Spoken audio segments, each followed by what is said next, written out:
everyone, let's learn about section 10 of CPC, stay of suit, which is very much important question for the semester examination.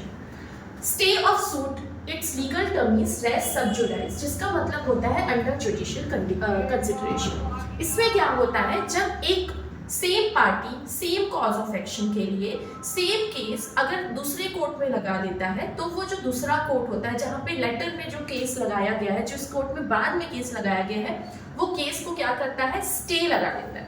इसलिए इसे stay of suit भी कहा जाता है।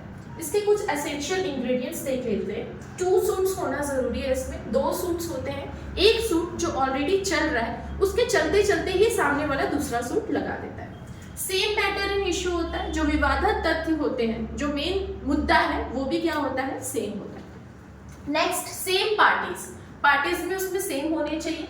The another is proceedings and trial must be pending. जो पहला जो suit है, जहां पहले लगाया गया था, वो पेंडिंग रहना जरूरी है, वो अभी भी विचारण में रहना, उसकी ट्रायल्स अभी भी पेंडिंग रहने इसमें बहुत ज्यादा आवश्यक होते हैं।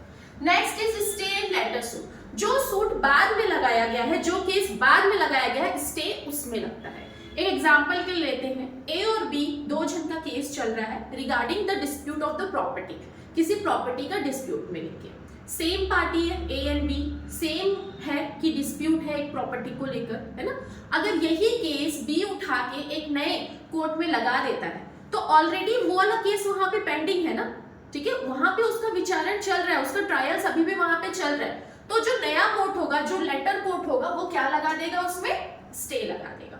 ओके, उसको वो एंटरटेन नहीं करेगा, उसको स्टे लगा देगा। व्हाई? बिकॉज ऑलरेडी एक कॉम्पिटेंट ज्यूरिडिक्शन वाला कोर्ट उसे ऑलरेडी देख रहा है। तो जब वो एक केस को एंटरटेन किया जा रहा है सेम पार्टी में, सेम सब्जेक्ट मैटर में, तो सेम सूट में, तो फिर वो दोबारा एक दूसरा सूट उसको देखने की आवश्यकता नहीं है। ऑब्जेक्टिव क्या है, उद्देश्य क्या है सेक्शन 10 को लाने का?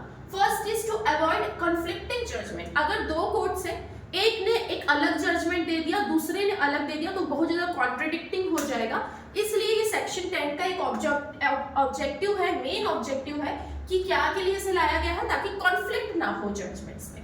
Next, to avoid unnecessary duplication of judicial suits. जब ऑलरेडी एक सक्षम न्यायालय एक केस को देख रहा है, तो उसको फिर दोबारा वही केस किसी और न्यायालय को दिखाने की कोई जरूरत ही नहीं है। And the last one is to avoid the unnecessary wastage of time, ताकि जबरदस्ती का कोर्ट का टाइम वेस्ट ना हो। So this is section 10 of stay of suits. Detailed video is given in my YouTube channel.